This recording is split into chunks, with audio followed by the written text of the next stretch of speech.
헤벨이라는 작가가 노 부부의 세 가지 소원이라는 이야기를 전하고 있습니다. 그 이야기에 의하면 평생토록 정말 선하게 살아온 할아버지 할머니께서 사시는 그 댁에 천사가 나타났습니다. 여러분에게도 돕는 천사가 가가호 방문하시기를 축복합니다.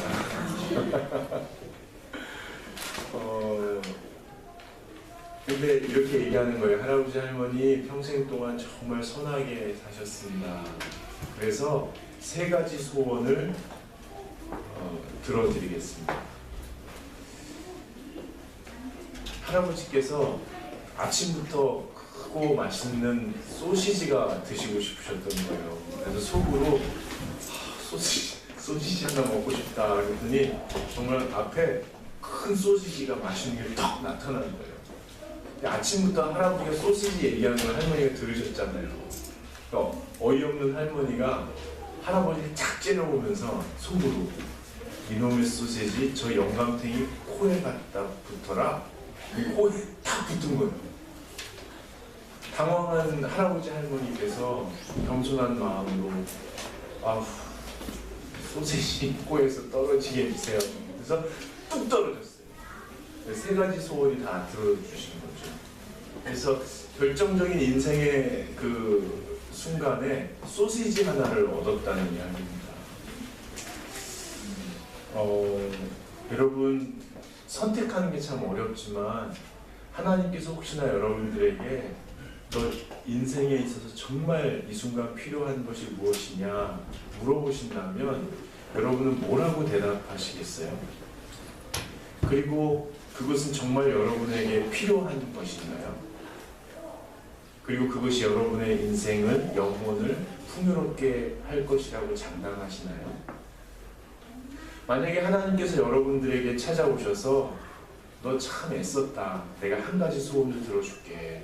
그러면 여러분들은 지혜로운 답변을 통해서 복된 삶을 누리실 수 있기를 주님의 이름으로 부탁드립니다. 아시겠지만 인생은 선택의 연속이고요. 그래서 바르게 선택하는 것이 참 필요한데 바르게 선택하는 것이 어렵습니다. 그래서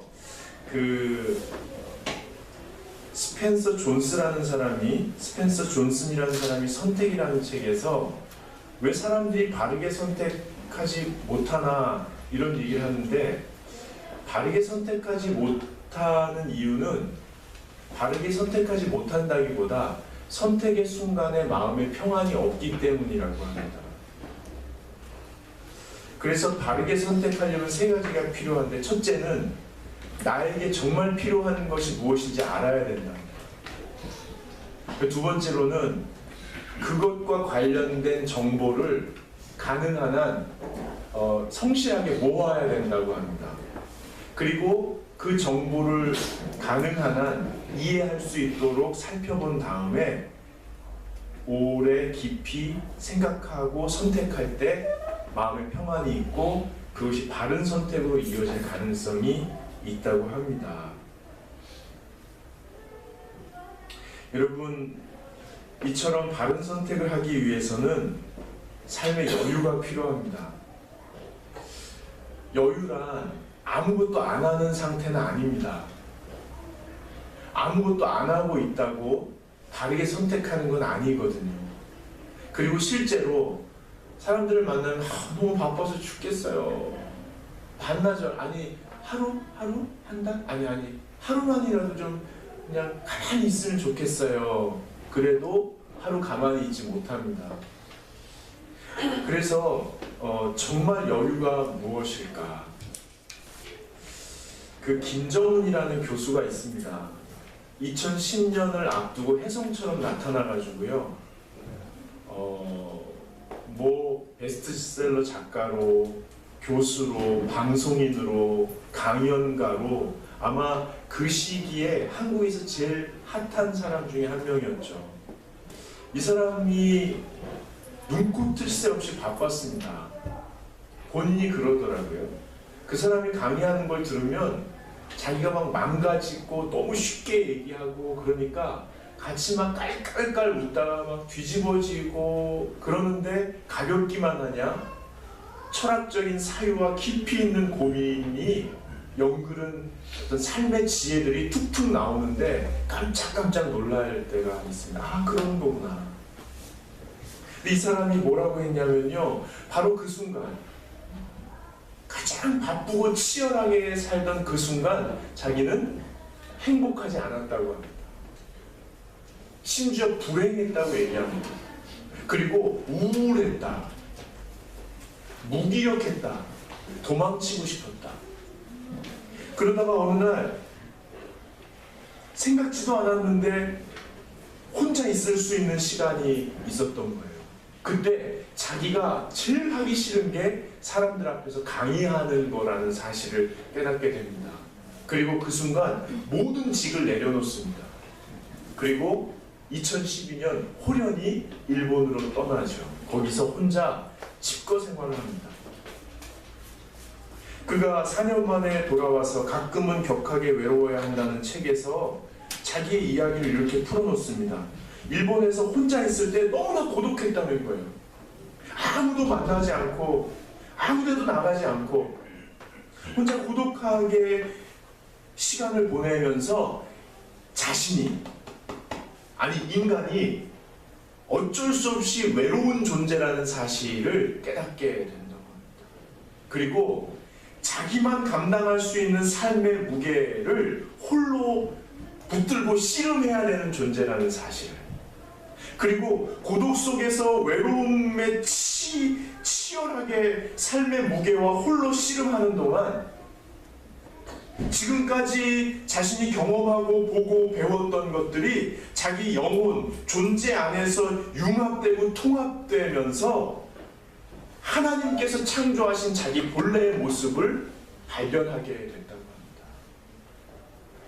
그리고 사람들의 요구와 기대가 아니라 다른 사람을 흉내내거나 다른 사람들과 경쟁하고 보이기 위한 삶이 아니라 정말 신 앞에서 오롯이 나 혼자 걸어가야 될 길이 무엇인지를, 그리고 그 속에 평안이 있다는 사실을 깨닫게 되었다고 합니다. 여러분, 여유는 아무것도 하지 않는 것이 아닙니다. 정말 치열하게 하나님 앞에 고독하게 자기의 삶의 무게를 묵묵하게 버티는 속에서 자기다워지는 과정이죠. 여러분, 주님을 만나시기를 축복합니다. 예수를 좀 믿읍시다. 예수, 하나님을 만나서 영적으로 자유로워지시기를 축복합니다. 그래야 삶의 지혜가 생기고 바르게 선택할 수 있는, 자기다운 삶을 선택할 수 있는 그런 길이 열리기 시작합니다. 성경에 보면 너희 구원을 이루라 라는 말씀이 있습니다. 예수 믿고 구원 받았다고 끝나는 것이 아니고요, 매 순간 하나님 앞에 외롭고 처절하지만 내 삶의 문제를 붙들고 씨름하면서 끊임없이 한 단계 한 단계 더 깊은 자유의 길로 걸어가는 저와 여러분이 되실 수 있기를 축복합니다. 성경에 보면 씨름한 사람들이 나오죠. 야곱도 있죠. 야곱은 축복이라는 문제와 씨름했습니다. 너무 놀랍지 않아요? 자기가 원하는 것을 계획대로 다 얻은 60세가 지난 한 남자가 하나님 앞에 축복을 위해서 씨름합니다. 여러분, 욥은 고통의 문제로 씨름했습니다. 꺼리낄 것이 없고 남들에게 아무 잘못도 하지 않고 오히려 덕을 쌓았던 사람에게 어느 날 갑자기 찾아온 처절한 고통 속에서 이 고통이 어디서부터 왔고 이 고통이 나를 어디로 이끌어갈지 몰라서 그 속에서 처절하게 씨름합니다. 평생 자기 마음대로 살았던 삼손은요, 눈이 뽑히고 쇠사슬에 엉켜가지고 마지막 놀이개감이 되었을 때 두 기둥 사이에서 복수의 문제를 놓고 나를 이렇게 만든 저들에게 복수하게 해달라고 기둥을 가지고 씨름합니다. 바울은 어떻습니까? 자기가 평생 하나님의 뜻대로 살았다고 하면서 예수 그리스도를 핍박하기 위해서 다메섹으로 가는 그 길에서 갑자기 찾아온 누군지 모를 그 빛의 앞에서 명분을 놓고 씨름합니다. 이거 해야 되는 거 아니냐고. 하나님의 일을 위해서 내가 이거 해야 되는 거 아니냐고. 이 명분이 분명한 사실 아니냐고. 예수를 핍박하고 교회를 해체시키는 게 맞는 거 아니냐고 씨름합니다. 근데 놀라운 사실이 뭔지 아십니까? 씨름하는 이 사람들은 공통점이 있습니다. 뭘까요? 잘 몰랐다는 겁니다. 잘 몰랐다는 겁니다.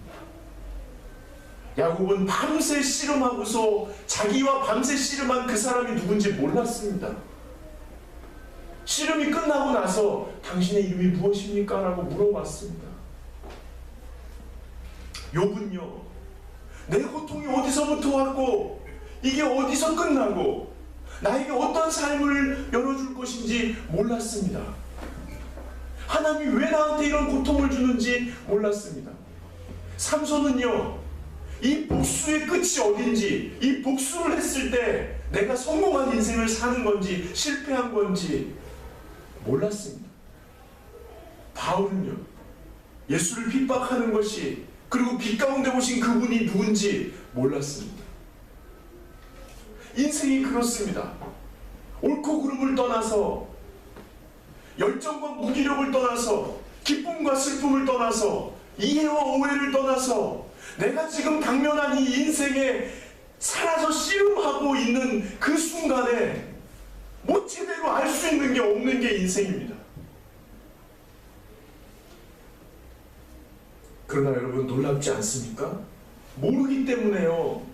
모르기 때문에 이 사람들이 몸부림쳤습니다. 알고서 몸부림칠 수 있을까요?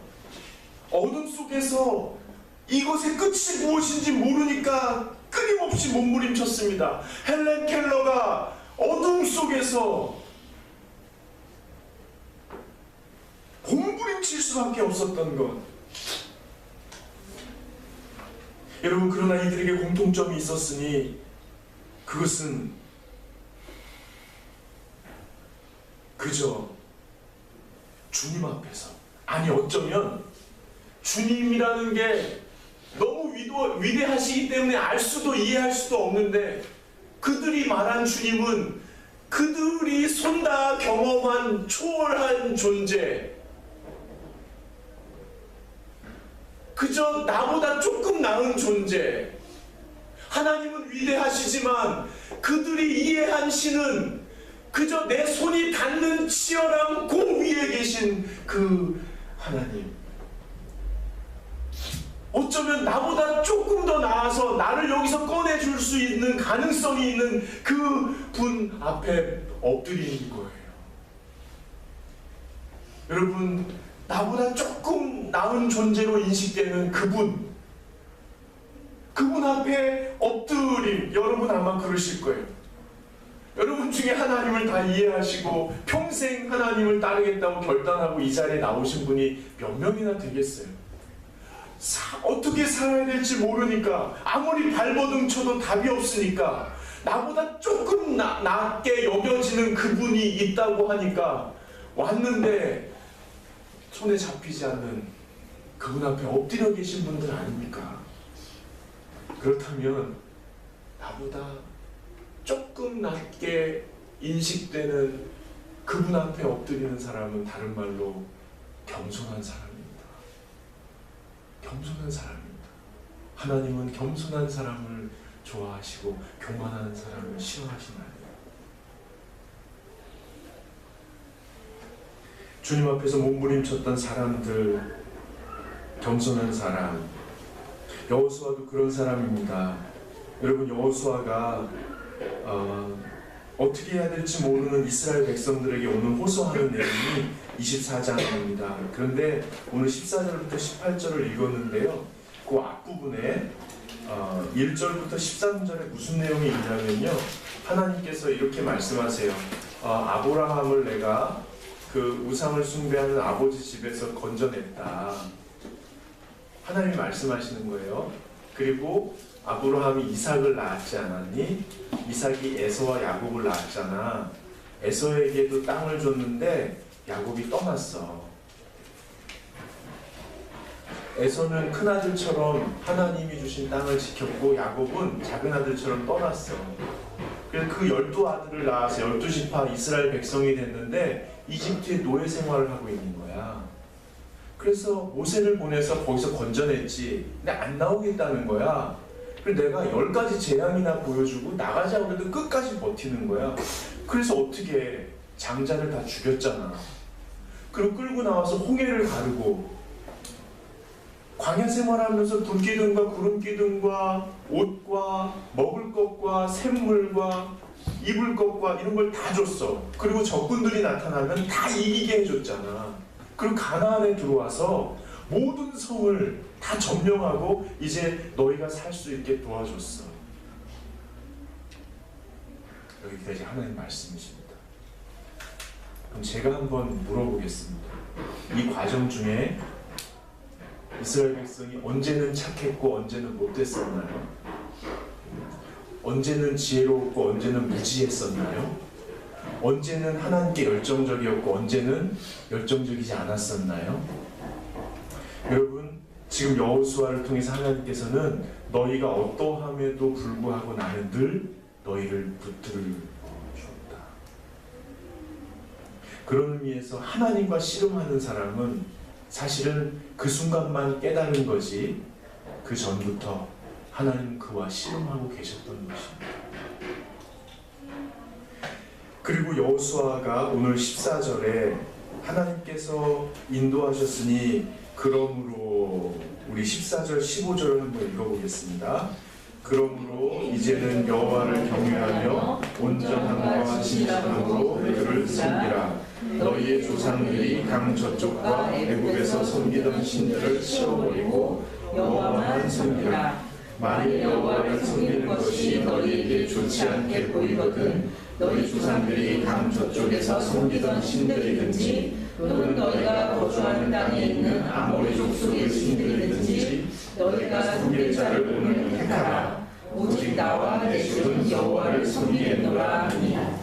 너희가 섬길 자를 오늘 택하라. 선택하라. 여기서 선택은 단순히요 종교인으로서 착하게 살 건지 못되게 살 건지, 종교인으로서 종교 활동을 열심히 할 건지 불성실하게 할 건지, 이런 수준의 선택을 말씀하시는 게 아닙니다.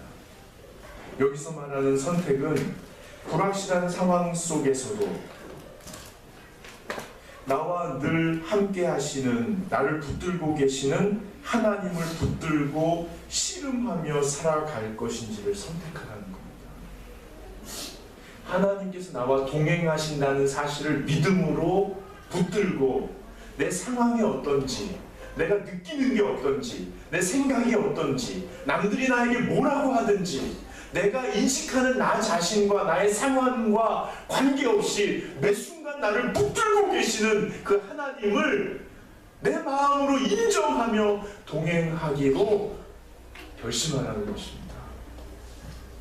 이 선택은 우리의 선택이 아니고 하나님의 선택 받았음을 받아들이라는 말입니다. 여러분, 여기 비슷한 호소를 하는 사람이 또 있습니다. 엘리야죠. 안 찾아보셔도 되는데요. 엘리야가 열왕기상 18장에 이런 이야기를 합니다. 21절 상반절인데요. 엘리야가 모든 백성에게 가까이 나와 이르되 너희가 어느 때까지 둘 사이에서 머뭇하려느냐. 여호와가 만일 하나님이면 그를 따르고 바알이 만일 하나님이면 그를 따를지니라.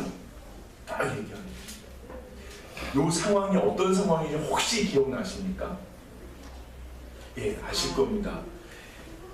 아합 왕과 이세벨 여왕이 바알과 아세라를 숭배하니까 이스라엘 백성들이 하나님을 떠나서 하나님의 나라에 살면서 계속 그쪽에 우상 숭배를 하는 거예요. 그러니까 엘리야가 하나님의 때가 돼서 바알 선지자, 아세라 선지자의 대표들 850명을 갈멜산으로 초대합니다. 그리고 뭐라고 하냐면 너희가 섬기는 신과 내가 섬기고 기도해서 하늘로부터 불이 떨어지면 그분이 신이라고 우리가 보면 된다. 그리고서는요 너희 보고 먼저 하라고 했어요. 그래서 오전에 850명이 생각해보세요. 온 백성들을 불러놓고 850명이 막 바알 신이시여 불을 내리시옵소서. 신임은 할 수 있는 거 아니에요? 안 하실 수도 있지만 그때만 하는 거예요. 근데 오전 내내 해도 안 되는 거예요. 오후부터 이 850명이 자해하기 시작하는 거예요. 피를 흘리면서 하면서 막 850명 막 850명 같이 해보시면 막 흥분되거든요. 막 피 나지 막 불이 근데 불이 안 내리는 거예요. 그런데 엘리야가 딱 와가지고 이 얘기를 하는 거예요. 너희 다 이제 봐라. 언제 머뭇머뭇하려느냐. 이제 봐라. 그러고서는 그 제단 구퉁이에 도랑을 파괴합니다.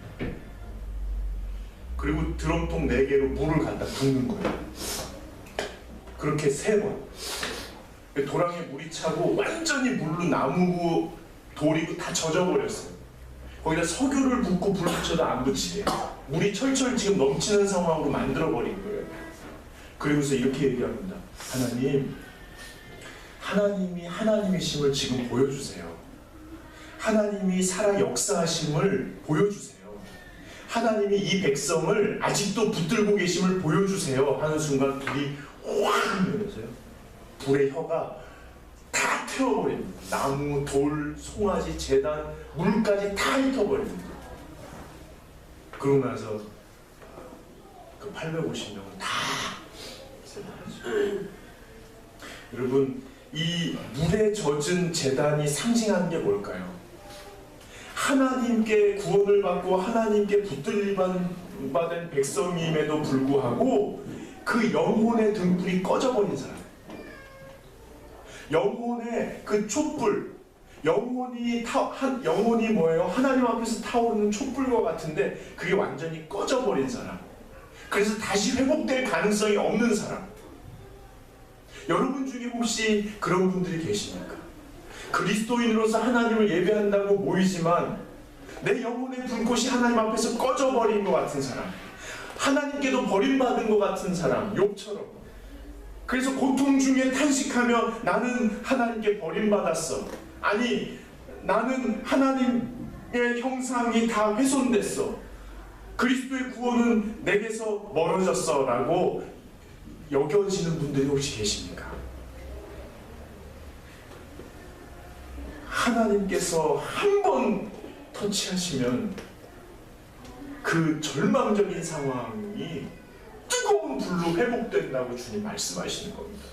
내가 어떻게 하고 내가 착한 사람이 되고 내가 열정을 내고 내가 계획을 세워서 규칙적으로 살면 삶이 회복되는 것이 아니고 하나님이 하나님 되심을 보여달라고 한순간의 간절한 고백으로 주님 앞에 나아가는 그 사람의 기도를 들으시고 하루가 천년 같고 천년이 하루 같으신 영생의 하나님, 시간과 공간을 초월하신 위대하신 주님이 터치하시면 거기에 불이 임하여 모든 것이 태워지고 새로운 삶으로, 새로운 세계로 초대받을 수 있다는 사실을 오늘 성경이 말씀해 주십니다. 이 하나님과 씨름하며 살아갈 것을 여호수아가 선택하라고 말씀하십니다. 여러분, 우리가 주님을 선택하는 순간 우리는 깨닫게 되죠. 주님이 우리를 먼저 선택하셨다는 사실. 그래서 믿음은 주님을 꽉 붙드는 게 아닙니다. 믿음은 주님이 나를 꽉 붙들고 계시다는 사실을 인정하기 시작하는 것입니다. 여러분, 한 10년 전쯤에 제가 지금보다 몸이 좀 날렵할 때, 제 딸이 초등학교 들어가기 전인데요. 전철에서 에스컬레이터를 타고 쫙 올라가는데 제 딸이 무슨 이렇게 줄 같은 거 이런 걸 갖고 있었어요. 그리고 그게 몸 어디와 연결돼 있던 것 같아요. 지금 기억에. 저는 뭐 제재를 잘 안 하거든요.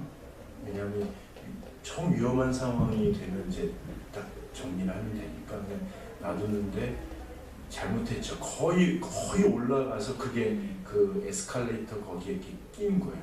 그러면서 얘가 당황해가지고 이렇게 넘어 한 3칸만 더 가면 되는데 당황하니까 넘어지는데 이제 크게 이제 사고가 날 수 있는 상황이에요.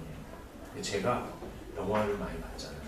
그리고 그때 어떻게 해요? 영화에서는 딸을 딱 안은 다음에 이렇게 점프를 하면서 그 끈을 공중에서 딱 해서 끊은 다음에 한 바퀴 돌아서 바닥을 딱 구르고 안심해 이렇게 하는 거잖아요. 근데 제가 자신 있었어요. 제가 운동도 하고 날렵하고 그러니까 영화처럼 될 줄 알았거든요. 근데 너무 비참하게 거기서 하다가 우당탕탕 하면서 제가 거기서 부른 거예요. 근데 이제 딸은 안전하게 됐고 저는 약간 이제 찰과상을 입었어요. 근데 너무 부끄러운 거예요. 이게 좀 이렇게 돼야 되는데 이렇게 되니까 근데 제가 그때 제 아이에게 뭐라고 했겠어요. 너 이 기집애야. 다음부터 일단 가만히 안 가 있더니 다 죽을 뻔했잖아. 다음부터 이런 거 하면 안 돼. 명심해. 이 티칭 타임이니까 할 말 명분도 있고 그러려고 그러지 않았죠. 하고 안심해라. 언제든지 아빠가 지켜줄 테니까 안심해라. 걱정하지 마라. 다 이렇게 얘기했습니다. 여러분 우리가 죄와 어둠의 구덩이에 빠져가지고 허우적거릴 때가 있죠. 그럼 하나님께서 하늘보좌를 버리시고 십자가를 지심으로 우리 대신 희생제물이 되셨어요. 아주 품위도 잃고 영생과도 끊어진 그 순간 십자가 위에서 처참하게 하시면서 우리를 건져주셨어요. 그리고 하시는 말씀이 너희 믿으려면 똑바로 믿어. 너희 왜 흔들려? 십자가 보고 약물고 말이야. 인생 이렇게 호락호락해? 정신 차리고 뭘 또 흔들려 막 눈으로 너 하여튼 다시 흔들리면 알았어. 믿음도 거짓말이야? 확 한번 꽃대를 보여 이렇게 하시는 게 아니고 걱정하지 마라. 내가 도와줄게. 내가 늘 옆에 있으니까 안심해라. 우리 아버지 마음입니다. 이번 한 주간도 그 하나님을 선택하고 선택받은 자로서의 기쁨을 저와 여러분이 다 누리실 수 있기를 바랍니다. 얼마나 기쁘면 다 일어나셔서 특별히 쉽지 않아요.